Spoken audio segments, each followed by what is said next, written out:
Bonjour à tous. Aujourd'hui, je voudrais aborder avec vous le rapport de force dans un couple. Alors évidemment, on souhaite tous être très heureux en couple, on souhaite tous avoir une communication constructive. Et parfois, il arrive que nous soyons plutôt dans une sorte de conflit permanent. Ce qui va avoir pour effet que dans notre dialogue, nous allons plutôt chercher à avoir raison. Donc si nous avons raison, forcément, ça implique que le deuxième membre du couple a tort. Et ce n'est forcément pas agréable. Donc nous allons nous entraîner l'un contre l'autre et nous allons donc être dans un rapport de conflit constant. Effectivement, ce n'est pas une forme de communication constructive. Mais on va d'abord étudier le mécanisme de cette façon de réagir l'un envers l'autre. Pourquoi nous rentrons dans un rapport de force? Alors que justement, comme quand nous sommes dans un couple, nous sommes censés nous construire et nous aimer. Et donc, qui veut dire amour, veut aussi dire respect. Si on veut être dans une communication constructive, nous devons être dans l'amour et dans le respect. Mais comment on y arrive? Alors justement, on doit sortir un petit peu de ce fantasme, je dirais, paradoxal. Je m'explique. Ce qui signifie en fait que parfois, on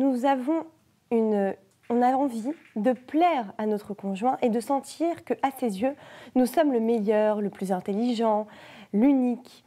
Et en fait, on va provoquer finalement le conflit, on va provoquer le « j'ai raison, et tu as tort », pour en fait, le jour où lui dira « tu as raison », on se sentira vraiment fort. Si on n'entend pas de sa bouche le « tu as raison », on va se battre pour entendre ce « tu as raison ». En fait, on est pris dans un espèce de paradoxe. En réalité, on veut absolument lui plaire, mais on s'y prend mal. C'est-à-dire qu'on va lui faire la guerre pour lui plaire. Et ça va évidemment avoir un effet inverse.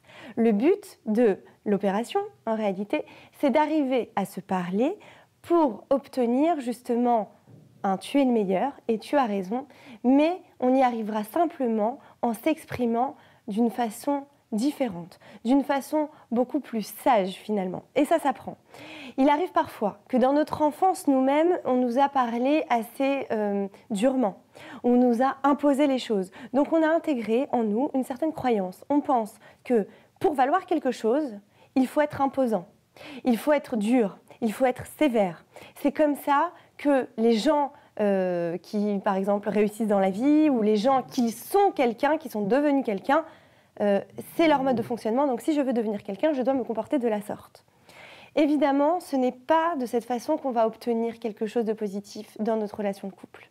Pour qu'une relation de couple se construise et pour que l'on sorte enfin de ce rapport de force, il va falloir justement baisser les armes, comprendre que si justement nous sommes dans une guerre continuelle avec l'autre et vouloir absolument entendre « je suis le meilleur » mais vouloir lui arracher, alors on n'y arrivera pas. Alors au contraire, on obtiendra tout l'inverse puisque nous sommes rentrés en état de guerre. Quand on rentre en état de guerre, on reçoit ce qu'on a semé. Donc là où on sème de l'amour, on va recevoir 3 fois plus d'amour. Et là où on sème quelque part de la rage, de la haine, de la sévérité, alors nous recevrons aussi 3 fois plus fort, si ce n'est pas plus. Donc, il va falloir, en fait, pour en sortir de ce rapport de force, dans un premier temps, prendre conscience que, en fait, toute la base du conflit vient justement de cet aspect de la communication. Que déjà, nous sommes rentrés dans une guerre. Et en réalité, cette dynamique-là, ça découle d'un besoin fusionnel des deux parties, des deux membres du couple, en fait, de vouloir s'affronter pour mieux s'aimer. Or, c'est un mauvais mode de fonctionnement. Donc déjà, prendre conscience. Ce n'est pas comme ça que je voyais ma vie de couple. Ce n'est pas comme ça que je comptais vivre. Et je comprends aussi que ce n'est pas de cette façon que je vais me sentir heureux, équilibré et en harmonie. Donc, première chose, on prend conscience. Et on essaie d'en prendre conscience tous les deux, c'est le mieux. Mais même si un des deux membres du couple en prend conscience, ça pourra déjà énormément aider.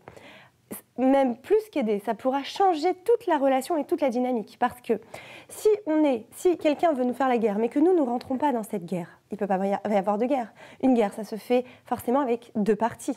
Donc, si nous déjà, on pose des armes, on dit « je ne fais pas la guerre », je suis là justement pour qu'on parle, je suis là justement pour qu'on se comprenne, alors ça va déjà baisser d'un ton la tension. Alors il arrive aussi très souvent qu'on ne veut pas baisser les armes parce qu'on se dit si je les baisse, je vais être vulnérable et l'autre va m'atteindre. L'autre va en profiter pour m'écraser.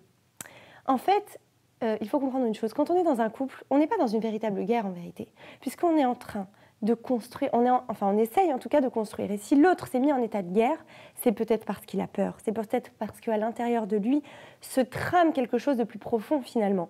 C'est parce que lui-même a peur qu'on le découvre aussi. C'est peut-être parce qu'il a peur d'affronter la véritable relation. Mais ce n'est certainement pas parce qu'il est heureux de ça. Ce n'est certainement pas parce qu'il veut continuer comme ça. Au fond de lui, il veut que ça s'arrange, mais il ne sait pas comment s'y prendre et il est rentré dans cette guerre. Il faut savoir que, en fait, plus on rentre dedans, plus on s'enlise dedans et plus on a du mal à en sortir. Donc la chose à faire justement, quand il y en a un des deux qui a réalisé, c'est justement, comme nous dit nos sages, quand un cœur parle à un autre cœur, forcément, ça va l'atteindre. Pourquoi ? Parce que là, on va en fait traverser les obstacles qui s'appellent la rage, la violence, les mauvais sentiments. Ça va traverser, ça va transpercer et on va aller directement parler à l'émotionnel. Parce qu'en fait, ce rapport de force, c'est une sorte de mécanisme de défense pour se protéger. Mais quand on parle au cœur, on ne parle pas à la protection, on parle directement au sentiment. Donc la chose à faire d'abord, c'est de ne pas rentrer dans l'accusation, ni dans le reproche, ni dans tu n'es pas comme ça ou tu n'es pas comme ça, mais bien dire je ressens et parler de nos sentiments. Quand tu me dis cette phrase, je me sens atteinte, je me sens touchée, je me sens blessée et je tiens à toi. Et pour moi, quand tu dis une phrase, elle a un impact. Ça compte pour moi quand tu as un certain avis de ma personne ou de ce que je fais. Ça compte pour moi. Alors, on va dire les 4 comportements à bannir justement, et si vous les observez même dans votre relation de couple, il faut vraiment immédiatement les arrêter. Il y a donc 4 comportements. C'est la critique. Donc la critique, même si on se dit elle est constructive, non. La critique ne va pas forcément être constructive. Déjà, quand c'est un homme qui va parler à une femme, il faut savoir une chose. Un homme, dans sa façon de penser, critique justement pour construire. Ce n'est pas du tout pour détruire, c'est dans le but de construire. Or, les femmes, quand on va critiquer, vont tout de suite se sentir attaquées et blessées dans leur personnalité. Elles vont se sentir tout de suite incomprises et pas aimées. Donc, effectivement, on ne peut pas s'y prendre de cette façon quand on veut faire évoluer les choses avec notre femme. Et d'ailleurs, à ce propos, on voit bien que quand Moshe était chargé donc, de nous transmettre la Torah, Akadosh Baruch Hu a dit « Aux hommes, tu leur diras de cette façon », et c'était une façon plutôt claire, précise et concise, et aux femmes, tu leur parleras avec douceur. Donc c'est bien que Hachem a bien construit ces créatures d'une manière différente. Et c'est normal puisque nous sommes des créatures qui sont là pour nous compléter. Donc les femmes, en fait, entendent la douceur. Mais dès qu'elles entendent de la fermeté ou de la dureté, ça les ferme tout de suite. Elles sont là, à ce moment-là, on les braque et elles sont capables de réagir justement en défense, en attaque. Tout de suite, elle va chercher à se protéger et donc soit elle va se renfermer sur elle-même, soit elle va attaquer de façon violente. Donc, justement, il faut parler avec douceur. Alors, vous allez me dire, mais oui, mais alors si je ne peux pas critiquer, comment on va faire évoluer ? Personne n'est parfait. Effectivement, quand on se marie, on est là pour se corriger, se réparer l'un et l'autre. Donc, on va être la meilleure personne pour se rendre compte des défauts de l'un et l'autre et pour l'aider à évoluer. Oui, mais alors on va voir plus tard que ce n'est pas par la critique qu'on arrivera à faire évoluer les choses. Il y a d'autres façons de faire pour faire évoluer. Le deuxième comportement, c'est le mépris. Le mépris, c'est-à-dire je te regarde de haut ou alors de toute façon toi tu ne sais jamais faire ça. Vous voyez ce genre de choses ? Alors ça à éviter aussi. C'est vraiment ce qui va contribuer à blesser la personne en face de vous et qui va donc l'amener elle aussi à réagir d'une mauvaise façon. Et après, évidemment, qu'on va partir dans un effet boule de neige et ça va amplifier les relations dans le mauvais sens. La troisième façon de réagir à éviter, c'est la fuite, c'est-à-dire que cause toujours tu m'intéresses, j'ai déjà entendu ces phrases 20 fois, alors c'est bon, je ne fais pas attention. Alors ça, ça détruit complètement l'autre personne parce qu'en fait, elle se sent seule. Et quand on est dans un dialogue, on a justement un dialogue, ça veut dire un tiers, ça veut dire parler à l'autre, échanger. Alors c'est vrai que parfois on s'y prend mal, mais on veut sentir chez l'autre qu'il nous écoute. Et donc si on part dans la fuite, c'est-à-dire qu'on fuit parce qu'en réalité c'est trop douloureux pour nous, l'autre se sent seul et va enchaîner de la mauvaise façon aussi. Il va forcément être dans l'attaque et ça va mal se terminer. Donc c'est vraiment la chose à éviter.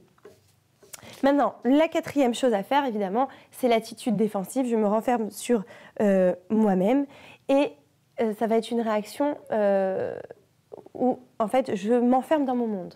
Là encore, l'autre se sent seul et ne peut plus réagir, ne peut plus communiquer. Donc, tout ce qui va empêcher, en fait, la communication constructive d'avancer est à bannir. D'accord? Mais souvenez-vous, la critique, le mépris, l'attitude défensive, la fuite sont à éviter.